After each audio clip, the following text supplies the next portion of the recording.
আসসালামু আলাইকুম বন্ধুরা, 1 মিনিটের একটা শর্ট ভিডিও করছি। এত সুন্দর রান্না করছি দেখাবো না? শৈল মাছ দিয়ে সিম দিচ্ছি, আলু।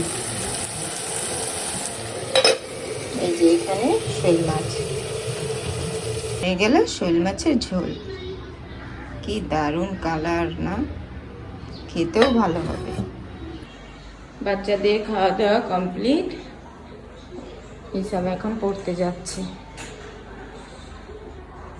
সন্ধ্যার নাস্তা বাচ্চাদের জন্য মোমো।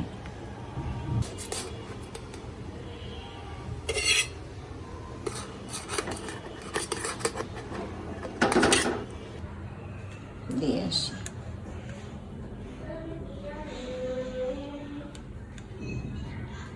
আরফি আসো, এই যে মোমো রেডি।